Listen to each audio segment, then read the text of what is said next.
Good evening guys, welcome back to my channel. আমার একটা চিনি ব্লগ নিয়ে আমি চিনি তোমাদের সামনে চলে এসেছি। আজ আমি যাচ্ছি সুদূর দক্ষিণে পথসাথী উবেরের সাথে মা উড়ালপুলের উপর দিয়ার সামনে আইটিসি সোনার বাংলা। ব্লগ অনেক আগে শ্যুট করা, কিন্তু দেখো এই পরিস্থিতি যখন এখন চলছে তার সাথে শুরুর যেন আকাশটা বড় ভারী ছিল। উবের থেকে নামার পর দোকানগুলো দেখতে দেখতে যাচ্ছিলাম। গড়িয়া বাজারে একটা জিনিস দেখেছি, দুর্দান্ত অর্নামেন্টস কালেকশান এসেছে, এক একটা দেখবার মতো। এত দোকানগুলোতে ভিড়, আমার ভুল হয়ে গেছে, দুপুরের দিকে গেলে আমি ফাঁকায় একটু শ্যুট করতে পারতাম। যাই হোক, চুড়িদার বা কুর্তিজের কালেকশানও কিন্তু দারুণ। এই দোকানটাতে আমি এসেছিলাম কারণ আমার ঘরের কয়েকটা জিনিস ভীষণ দরকার ছিল। আমি যখন এখানে দাম জিজ্ঞাসা করছিলাম, নো ডাউট রিজনেবল প্রাইস আর ভ্যারাইটিস কালেকশান আছে তোমার রুম ডেকর করার জন্য। সবটুকু সুন্দর সুন্দর কালেকশান পাবে। আর দোকানের যিনি ওনার, তিনি এতটাই ভালো মানুষ, অনেকগুলো জিনিস কেনার পর একটু রিকোয়েস্ট করলে উনিও কিন্তু তোমাকে, এই যে ভদ্রলোককে দেখলে মুখটা বাড়ালো, ইনি হচ্ছেন ওনার, তো তুমি যদি ওনাকে অনুরোধ করো তোমাকে আরও অনেকটা দাম কম করে দেবেন। ভীষণ ভালো লাগলো। আমি ওনার দোকান থেকে কেনার পর উনি আমাকে বললেন যে আমি তো কম করলাম, আপনার জানা পরিচিত কেউ যদি থাকে একটু বলবেন না আমার দোকান থেকে জিনিস নিতে। আমি তখন বললাম অতি অবশ্যই বলবো। এই দেখো গড়িয়াহাটের একদম মোড়ে, দেখেছো, এখানে চলে আসতে পারো তোমরা। দেখো এমন কিছু নেই, রুম ডেকর করা সব কিছু পাবে রিজনেবল প্রাইসের মধ্যে একদম। দাদা মানুষটা ভালো, আমাকে কিন্তু কম করেছে। যে যেটা করেছে তাকে সেটা বলতে হয়, দাদা ভীষণ ভালো একদম। গড়িয়া মার্কেটে শাড়ির দোকান প্রচুর, আর তাদের কালেকশানও অনবদ্য। উইন্ডো শপিং করতে করতে এগিয়ে যাচ্ছিলাম। ঠাকুরের জিনিসের দোকানও আছে প্রচুর, চাইলে আসতে পারো। আর ব্যাগের কালেকশান তো কথা হবে না, জানো এখান থেকে একটা ব্যাগ আমি কিনেছি, শেয়ার করবো ক্ষণে। তো যাই হোক, আর কুর্তিজের কালেকশান প্রচুর। আর অদ্ভুত একটা জিনিস, এখানে কিন্তু সাইজ আপ টু 60, তারও বেশি পেতে পারো, ওই 700, 650 এরকম প্রাইসের মধ্যে, রেঞ্জের মধ্যে। আর যদি একটু দামটাও বাড়ে তাহলে কাপড়ের কোয়ালিটি কিন্তু ভীষণ ভালো, ফ্যাশনেবল কুর্তিগুলো পাওয়া যায়। ভালো লাগলো বেশ। কিন্তু আমি তো এবারে অনেকগুলো কুর্তি কিনে ফেলেছি, তাই জন্য জাস্ট দেখলাম। সাজের দোকান প্রচুর। দুই কন্যাকে প্রশ্ন করছিলাম কিছু লাগবে নাকি, তারা বলল না, এতগুলো অক্সিডাইজের গয়না কিনেছো এবারে, আর নেওয়া যাবে না। খুব সুন্দর সুন্দর বেনারসি, গুজরাটি কাজের শাড়ি সব দেখলাম। ছেলেদেরও কিন্তু পাঞ্জাবি, ধুতি বেশ সুন্দর। শাড়ির দোকান দেখতে দেখতে আদতে আমি চলেছিলাম গড়িয়া মার্কেটে, বাসন্তী দেবী কলেজের পাশে আমার সেই দাদার দোকানে। যাবার পথে এগুলো দেখে বেশ মনটা ভালো হয়ে গেল। ব্যাগের কালেকশন প্রচুর। ঘর সাজাবার জন্য তো কত কিছু দরকার হয়, গড়িয়াতে গেলে কিন্তু তোমার সমস্ত কালেকশন হয়ে যাবে। এত কিছুর মাঝখানেও মনটা কিন্তু ভীষণ খচখচ করছে।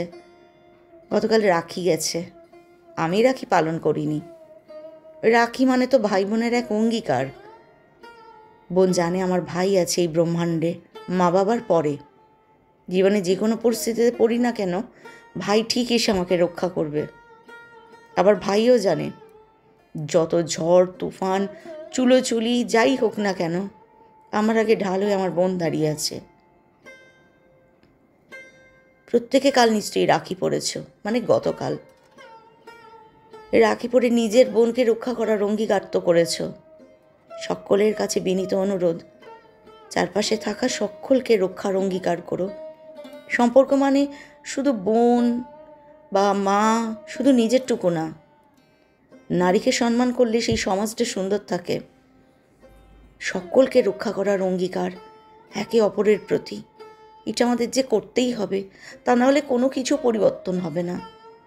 সব পাল্টাও, মানুষের ভিতরে যে বিকারগ্রস্ত ইচ্ছাগুলো, সেটা যদি না পাল্টায় তাহলে কোনো পরিবর্তন কখনো সম্ভব নয়। আর এই পরিবর্তনের জন্য যেমন আমরা ছোটোবেলায় মেয়েদের শেখাই না, এভাবে যেও না, উঁচুতে কথা বলো না, শালীনতা হয়ে উত্তর দেবে সব কথার, ভদ্র ভাষা বলবে, সেরকম সবাই ছেলেদেরকেও বলবে। নারীকে যে সম্মান করবে সে সবাইকে সম্মান করতে পারবে। সেই নারীটার মধ্যেই তো সব আছে, তাই না? একটা মেয়ে শুধু একটা শরীর সর্বস্ব, কোনো পণ্য বা কমোডিটি নয়। যে রাস্তায় দেখলাম ভালো লাগলো, তারপর তাকে ছিঁড়ে ফেললাম।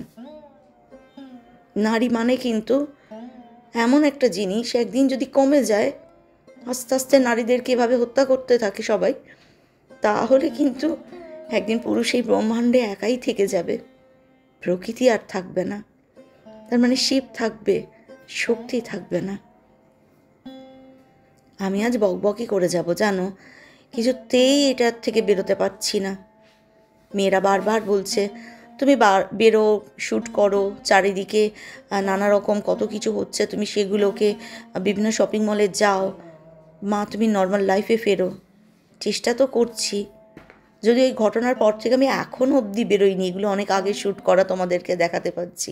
যুদ্ধটা না এত ভাল লেগেছে, যেন বোঝাতে চাইছে সবাই ঠিক হও, তা নাহলে কিন্তু আমাকেই ব্যবস্থা নিতে হবে। সত্যি সেই সর্বশক্তিমানের আসার সময় মনে হয় হয়ে গেছে। তবে একটা কথা মন থেকে জানি, জানো, ঠাকুর নিজে আসবে না, আমাদেরকে তার ঊর্জাটা দেবে। অনেক ছোটোবেলায় একটা গল্প বলেছে, মানে পড়েছি। আমি এই দাদার দোকানে চলে এসেছি, দেখো দাদা বিভিন্ন ধরনের শাড়ি দেখাচ্ছে, তোমরা দেখতে থাকো। আর আমি তোমাদেরকে একটা খুব সুন্দর গল্প বলি। এই শাড়িগুলো কিন্তু কোনোটাই 1,000-এর উপরে নয়, মানে 1,000-এর উপরে নয়। দাদার দোকানে অসাধারণ সুন্দর সুন্দর শাড়ি পাওয়া যায়, কিন্তু রিজনেবল প্রাইসের মধ্যে। তোমরা আসতে পারো, উপহার দেওয়ার জন্য বা নিজের জন্য নিতে পারো।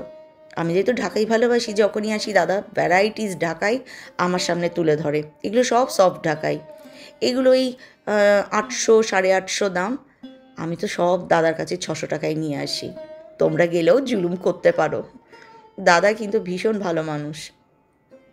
দাদার দোকান হচ্ছে বাসন্তী দেবী কলেজ আছে, বাসন্তী দেবী কলেজ মানে রাস্তা থেকে বাসন্তী দেবী কলেজের দিকে যদি মুখ করো, তাহলে তোমার বাঁ দিকে দুটো দোকান পড়ে, দাদার দোকান চলে যাবে, প্রচুর শাড়ির কালেকশন নিয়ে আসতে পারবে। যেটা বলছিলাম তোমাদেরকে, একবার এক ভক্ত রোজ মন্দিরে যায়, ঠাকুরকে বলে আমি আজকে লটারি টিকিট কাটবো, কথা দাও আমাকে তুমি টাকা পাইয়ে দেবে। রোজ মন্দিরে যায় আর রোজ এই একই কথা বলে।